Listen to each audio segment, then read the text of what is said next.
Hello everyone, welcome back to my channel. ఈరోజు video వచ్చేసి India to Canada నేను పంపిన పార్సెల్ ఎలా పంపించాను దాని డీటెయిల్స్ కూడా నేను మీతో షేర్ చేసుకోబోతున్నాను. సో ఫ్రెండ్స్, నేను ఈ పార్సెల్లో కొన్ని కాఫీ ప్యాకెట్స్, చింతపండు, పికిల్స్, కొన్ని క్లాత్స్ పంపించాను. వీటితో పాటు కొన్ని స్నాక్స్ని కూడా పంపించాను. యాక్చువల్గా చెప్పాలంటే కొన్ని ఇంపార్టెంట్ డాక్యుమెంట్స్ కూడా ఇందులోనే పంపించేశాను. నార్మల్గా కెనడాకి ఓన్లీ డాక్యుమెంట్స్ అయితే 4200 అలా అవుతుంది.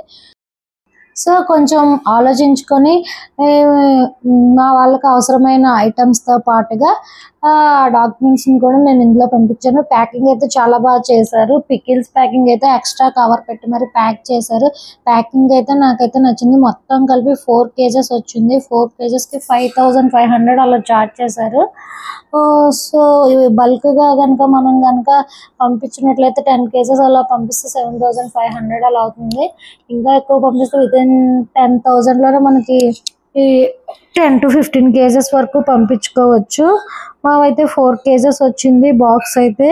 సో అంతా ఫుల్గా ప్యాకింగ్ చేసేసి దానిపైన అడ్రస్ని కూడా అటాచ్ చేసి ఇంకా దానికి లేబుల్ కూడా ఇచ్చేశారు, ట్రాకింగ్ ఐడి కూడా ఇచ్చేశారు. ఇవంతా ఒక రోజులోనే జరిగిపోయాయి. మేము అన్ని ఐటమ్స్ కనుక మేమే తీసుకువెళ్ళి వాళ్ళకి ఇస్తే వాళ్ళు అలా ప్యాక్ చేసి వాళ్ళు పంపించేశారు. ఇంకా 5 days తర్వాత కెనడా రీచ్ అయిపోయింది. మరి మన బాక్స్లో ఐటమ్స్ ఎలా వచ్చాయో చూసేద్దాము. అయితే అక్కడికి రీచ్ అయిపోయిన తర్వాత ఇంకా పార్సల్ ఓపెన్ చేసి చూస్తే కిందకి పెట్టినవన్నీ పైకి పెట్టినవన్నీ కిందకి వచ్చాయి. అదొక విషయం డిసప్పాయింట్గా అనిపించింది. పార్సల్ అయితే బాగానే రీచ్ అయిపోయింది. ఒక పొటాటో చిప్సే కొంచెం విరిగిపోయాయి. పంపించిన పొటాటో చిప్స్, పికిల్ కూడా బాగానే వెళ్ళిపోయింది.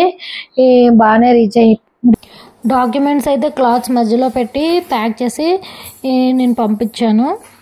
ఫైనల్గా ఇండియా టు కెనడా అయితే పార్సల్ అయితే రీచ్ అయిపోయింది. ఆ డాక్యుమెంట్స్తో పాటు ఇలా ఐటమ్స్ని కూడా నేను పంపించేశాను. ఈ ఐడియా మీకు నచ్చిందా ఫ్రెండ్స్? నచ్చితే ఒక లైక్ చేయండి.